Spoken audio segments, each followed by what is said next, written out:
नमस्कार दोस्तों, story world channel में आप सबका स्वागत है। आज की कहानी है ईर्ष्या। आइए सुनते हैं कहानी को। सविता नेहा का परिचय एक यात्रा के दौरान हुआ था।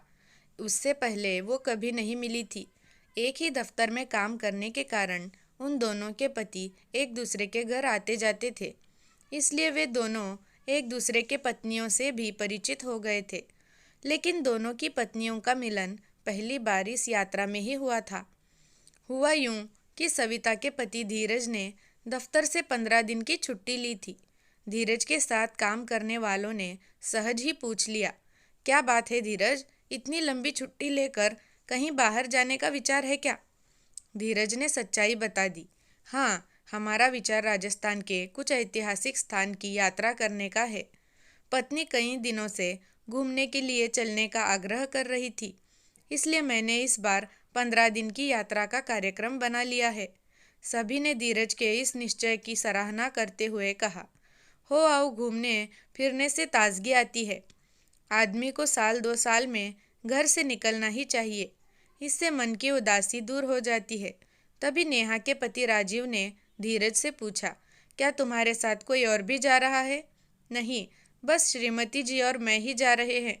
बच्चे भी साथ नहीं जा रहे हैं, क्योंकि इससे उनकी पढ़ाई में हर्ज होगा। वो अपने दादा दादी के पास रहेंगे। ये तो तुमने बड़ी समझदारी का काम किया। हाँ, मगर उनके बिना हमें कुछ अच्छा नहीं लगेगा।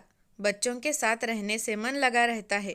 भाई, मेरी पत्नी भी कहीं चलने के लिए जोर डाल रही है, पर सोचता हूँ, इसमें सोचने की क्या बात है। अगर राजस्थान में घूमने की इच्छा हो तो हमारे साथ चलो। तुम्हें कोई असुविधा तो नहीं होगी? हमें असुविधा क्या होगी भाई, हनीमून मनाने थोड़े ही जा रहे हैं। दफ्तर के सभी लोग ठहाका मारकर हंस पड़े। सभी ने राजीव से आग्रह किया, जाओ भाई, ऐसा मौका मत छोड़ो।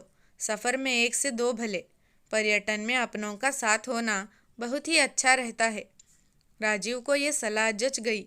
उसने उसी समय छुट्टी की अर्जी डाली। बड़े बाबू ने अपनी शुभकामनाएं व्यक्त करते हुए उसकी छुट्टी की भी स्वीकृति दे दी।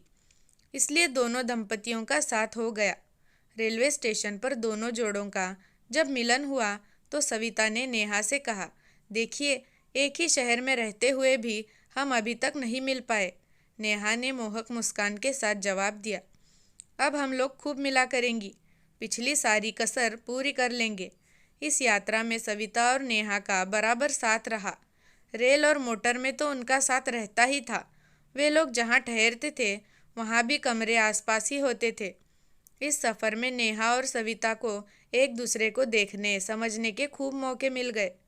इस अवधि में सविता ने यहाँ ये जाना कि राजीव पत्नी का खूब ख्याल रखता है। वो दिन रात उसकी सुख सुविधा के लिए चिंतित रहता है। वो नेहा की पसंद की चीज़ें नज़र आते ही ले आता है, आग्रह करके खिलाता पिलाता भी है। पत्नी को ज़रा सा उदास देखते ही वो प्रश्नों की झड़ी लगा देता है, क्या हो गया, तबीयत ठीक नहीं है क्या? सिर दर्द तो नहीं हो रहा? क्या हाथ पैर दर्द कर रहे हैं? नेहा के मुंह से अगर निकल जाता कि तबीयत कुछ ठीक नहीं है तो राजीव भागदौड़ मचा देता। पत्नी के सिर पर कभी बाम मलता तो कभी हाथ पैर ही दबाने लगता। ज़रूरत होती तो डॉक्टर को भी बुलाया था। नेहा मना करती रह जाती, घबराने की कोई बात नहीं, साधारण बुखार है। मगर राजीव घबरा जाता। नेहा जब तक पूरी तरह से ठीक न हो जाती तब तक वो बेहद परेशान और चिंतित रहता था। जब नेहा हंस हंस कर बातें करने लगती तब कहीं उसकी जान में जान आती। पत्नी को यूं ही खिलखिलाती रखने के लिए वो पर सतत प्रयत्नशील रहता था। सबसे बड़ी बात तो ये थी कि उस अवधि में वो अपनी पत्नी पर ना तो कभी चिल्लाता था, ना ही नाराज़ होता था। कई बार नेहा ने उसकी इच्छा के खिलाफ भी काम किया, फिर भी उसने कुछ नहीं कहा। राजीव के इस व्यवहार से सविता बड़ी प्रभावित हुई। उसे नेहा से ईर्ष्या होने लगी। वो मन ही मन अपने पति धीरज और राजीव में तुलना करने लग जाती। जिन बातों की ओर सविता का पहले कभी ध्यान नहीं जाता था, उस ओर भी उसका ध्यान जाने लगा था। एक टीस सी उसके मन में उठने लगी थी, एक मेरा पति है और एक नेहा का, दोनों में कितना अंतर है। धीरज तो मेरा कभी ख्याल ही नहीं रखता। 15 वर्षों से अधिक अवधि बीत गई हमारे विवाह को, फिर भी कोई जानकारी ही नहीं है धीरज को। धीरज तो बस अपने आप में ही डूबा रहता है। हाँ, कुछ कह दूँ तो भले ही ध्यान दे, मगर मेरे मन की बात जानने की उसे स्वयं कभी इच्छा ही नहीं होती। मन की बात छुपाना ही उसे नहीं आता। जो मन में आता है वो फौरन जीभ पर ले आता है। उसका चेहरा ही बहुत कुछ कह देता है। कठोर से कठोर बात भी उसके मुंह से निकल जाती है। ऐसे क्षणों में उसे इस बात का भी ध्यान नहीं रहता कि किसी को बुरा लगेगा या भला। वो तो बस अपने मन की ही बात कहे, हल्का हो जाता है। कोई मरे या जिए, उसकी बला से धीरज की सेवा कर करके भले ही कोई मर जाए, फिर भी प्रशंसा के दो बोल उसके मुंह से शायद ही निकलते हैं। बीमारी तक में उसे ख्याल नहीं रहता कि मेरी कुछ मदद कर दे। जाने किस दुनिया में रहता है वो। उसके जीवन से कोई और भी जुड़ा है, इसका उसे ध्यान ही नहीं रहता। पत्नी का उसके लिए जैसे कोई महत्व ही नहीं है। ना जाने किस मिट्टी का बना है वो। अच्छा बनेगा तो इतना अच्छा कि उससे अच्छा कोई और हो ही नहीं सकता। बुरा बनेगा तो इतना बुरा कि वो बैरी से भी बढ़कर। सचमुच बहुत ही विचित्र प्राणी है ये धीरज। सविता के मन के ये उद्धार एक दिन नेहा के सामने प्रकट हो गए। उस दिन दोनों के पति यात्रा से वापस लौटने के लिए आरक्षण कराने गए थे। वे दोनों बैठी इधर उधर की बातें कर रही थी। तभी नेहा ने अपने पति की आलोचना शुरू कर दी। बच्चों के लिए खरीदे गए कपड़ों को लेकर पति पत्नी में शायद खटक चुकी थी। सविता कुछ देर तक सुनती रही, किंतु जब नेहा राजीव के व्यवहार की तीखी आलोचना करने लगी तो वो अपने आप को रोक नहीं पाई।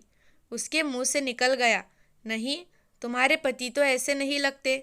इन 12-13 दिनों में मैंने जो कुछ देखा है उसके आधार पर तो मैं यह कह सकती हूँ कि तुम्हें अच्छा पति मिला है। वो तुम्हारा ख्याल रखते हैं, तुम्हारे सुख सुविधा के लिए वो हमेशा चिंतित रहते हैं। आश्चर्य है कि तुम ऐसे आदर्श पति की बुराई कर रही हो। नेहा ने बड़ी तल्खी से जवाब दिया। क्या आदर्श पति? सविता ने आश्चर्य से पूछा। फिर आदर्श पति कैसा होता है? नेहा ने बड़े दर्द भरे स्वर में कहा। सविता, तुम मेरे पति को सतही तौर पर ही जान पाई हो, इसलिए ऐसी बातें कर रही हो। हकीकत में वो ऐसे नहीं हैं। तो फिर कैसे हैं? जैसे दिखते हैं वैसे नहीं हैं। क्या क्या मतलब? नेहा ने फर्श पर बिछे गालीचे की ओर संकेत करते हुए कहा। वो इस गालीचे की तरह है। सविता का आश्चर्य बढ़ता ही जा रहा था। उसने हैरानी से पूछा, मैं तुम्हारी बात समझ नहीं सकी। फर्श पर बिछे हुए गालीचे के एक कोने को थोड़ा सा उठाती हुई नेहा बोली, सविता, गालीचे के नीचे छुपी हुई है धूल। ये गंदगी किसी को नज़र नहीं आती। लोगों को तो बस ये खूबसूरत गालीचा ही नज़र आता है। इसे ही अगर सच्चाई माननी हो तो मान लो, मगर मैं तो उसे अच्छे से समझती हूँ।